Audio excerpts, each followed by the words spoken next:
Everything you call reality was decided before you were old enough to question it. Not by you, not consciously, not through a deliberate process where someone sat you down, presented you with options, and asked you to choose the version of the world you wanted to accept as true. It happened the other way around. The world presented itself to you through your family, your environment, your early experiences, the culture you were born into, and your brain, doing exactly what it was designed to do, accepted it, filed it, stored it as the baseline, the default, the version of reality that everything else would be measured against for the rest of your life. And here is the part that almost no one ever stops to examine. Most people are still running that original file, the one that was installed before they had any say in it, the one that was never updated, never questioned, never consciously chosen. That file is the matrix. Before we go any further, something needs to be established about the brain itself, because this message is not abstract philosophy. It is grounded in something very real about how the most advanced technology ever built actually operates. Your brain is not a passive receiver. It is not simply recording what happens to you and storing it neutrally. It is an active prediction machine, constantly building models of what reality is, updating those models based on experience, and then using those models to interpret everything that comes next, which means that what you experience as reality is not reality itself. It is your brain's model of reality, a model that was built largely from inputs you never chose, filtered through interpretations you never questioned, and hardwired into your operating system before you ever had the tools to examine it. Here's where this gets personal. Think about the beliefs you carry about what is possible for your life, about what kind of person you are, about what you deserve, what you are capable of, what the world will and will not make available to you. Where did those beliefs come from? Not in a vague sense, specifically. Because if you trace them back far enough, most of them don't originate from your own experience or your own reasoning. They originate from what you absorbed passively and automatically, from the people and environments around you before you had any framework for evaluating whether any of it was actually true. The ceiling you feel on your life is not a real ceiling. It is a line in the model, a preloaded assumption about how high things go for someone like you, installed so early and reinforced so consistently that it feels indistinguishable from reality itself. Now here is something that tends to make people uncomfortable when they first encounter it, and it is worth sitting with the discomfort rather than moving past it too quickly. The system you were born into needed you to accept its version of reality, not through malice necessarily, though sometimes that was part of it, but because every system, every culture, every community maintains itself through the shared acceptance of its members. The moment enough people stop accepting the preloaded model, the model stops working. This is why the model is installed so early, reinforced so consistently, and made to feel so natural that questioning it feels not just difficult, but almost dangerous. The brain that was wired inside a particular model of reality will experience attempts to update that model as a threat, not because the update is wrong, but because the brain is designed to protect its existing model as if the model were survival itself. This is what it looks like from the outside. a world full of people living almost entirely within the model they were given. Not because they are weak, not because they are unintelligent, but because the model was installed before they had the capacity to choose differently, and the pressure to remain inside it is constant, social, and almost completely invisible. It does not look like a cult from the inside. It looks like normal. It looks like just the way things are. It looks like common sense and shared values and the reasonable expectations of a reasonable life. The invisibility of the model is the entire mechanism, because you cannot question something you cannot see, and you cannot see something that has been made to look like the air you breathe. So here is the question that changes everything.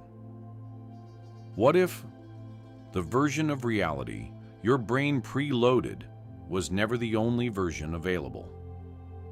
What if the ceiling you feel, the limits you operate within, the story you carry about what is possible for your life, what if none of that came from God, and all of it came from a model that was built by people who were themselves operating inside their own preloaded model?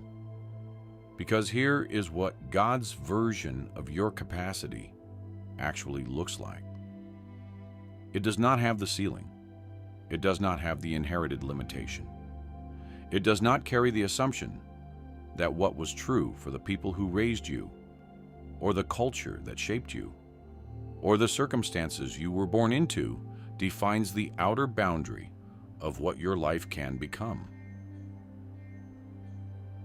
The model that came from God is not the one that was preloaded. It is the one that is available to be installed.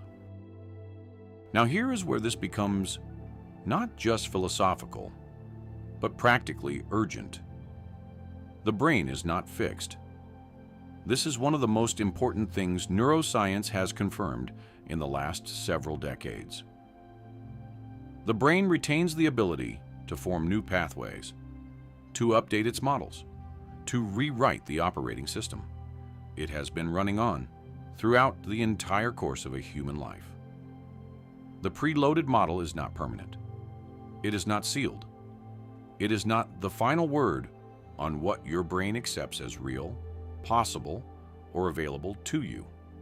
It can be updated. And the update does not require years of therapy, or a dramatic crisis, or a complete dismantling of everything you have ever believed. It requires something simpler and more demanding than any of those things. It requires conscious, deliberate, repeated exposure to a different model until the new pathways become stronger than the old ones. So what does it actually mean to update the system, to consciously choose a different model rather than running the one that was installed without your permission? It starts with identification. You cannot update what you cannot see. The first step is becoming willing to look at the beliefs you carry about yourself, about what is possible, about what you deserve, about what the world will make available to you, and ask honestly where each of them came from. Not to blame the source, not to make the past wrong, but to separate what you actually know from experience and reasoning from what you simply absorbed and never questioned. Because once you can see the difference between those two things, the model loses the invisibility that made it feel like reality itself. The second step is replacement. And this is where the spiritual dimension becomes not just relevant, but essential. You cannot simply remove a belief and leave the space empty. The brain does not work that way. A removed belief gets replaced by whatever is most available. And if you are not intentional about what that is, the original model rushes back in to fill the gap, because it is the path of least resistance. This is why the update has to come from something with more authority than the original installation.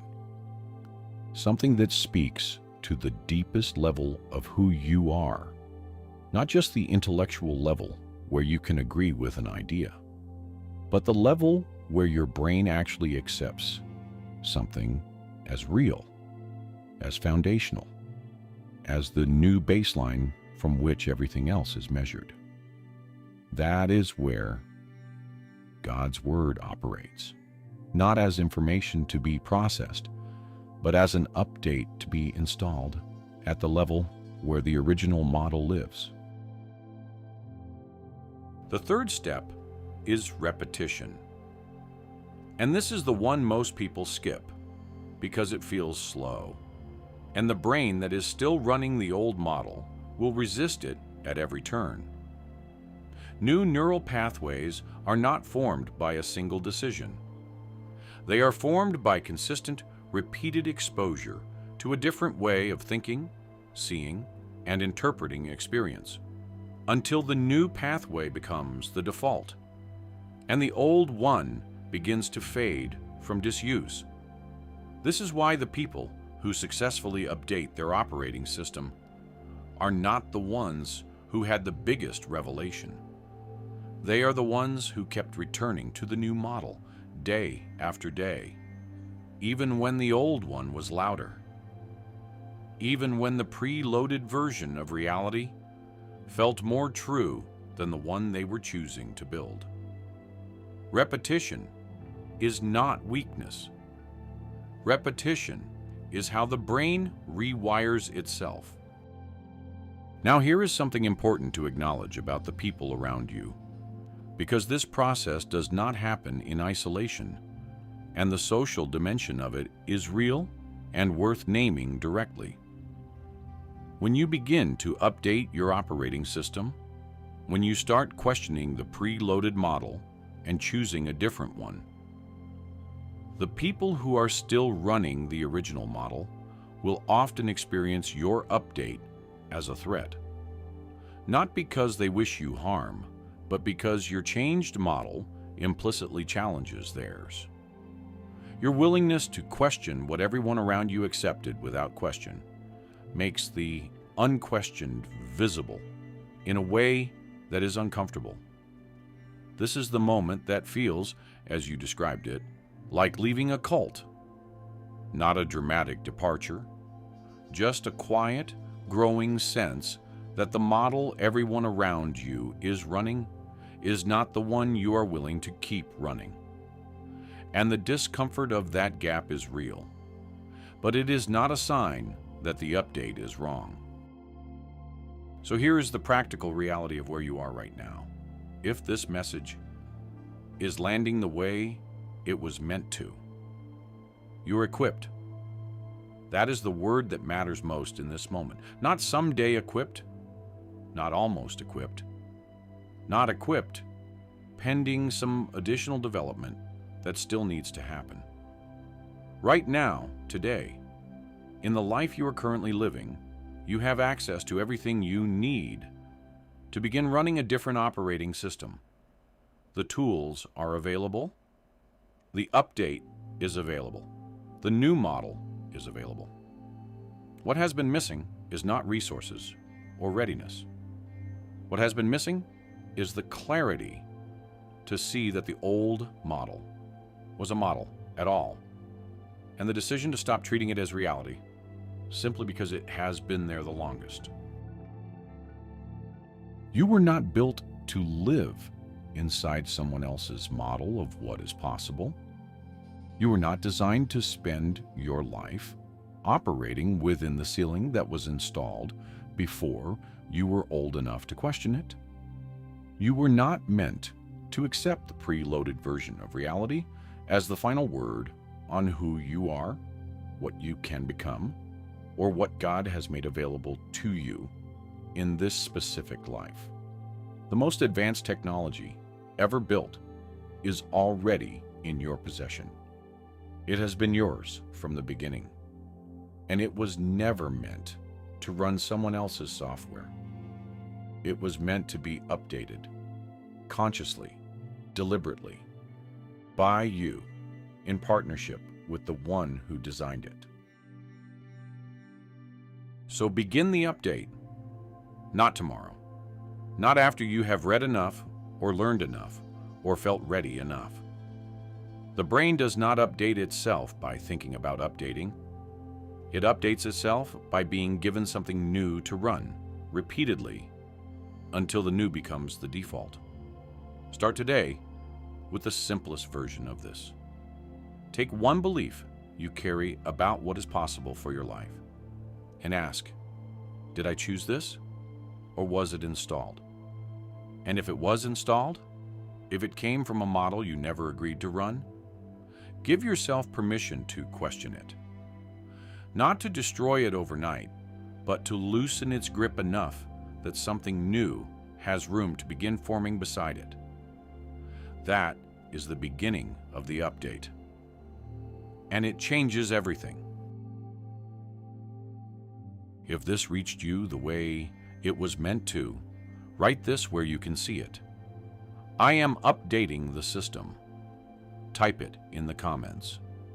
Not as a metaphor, as a real declaration that the model you were given without your consent is no longer the one you are choosing to run.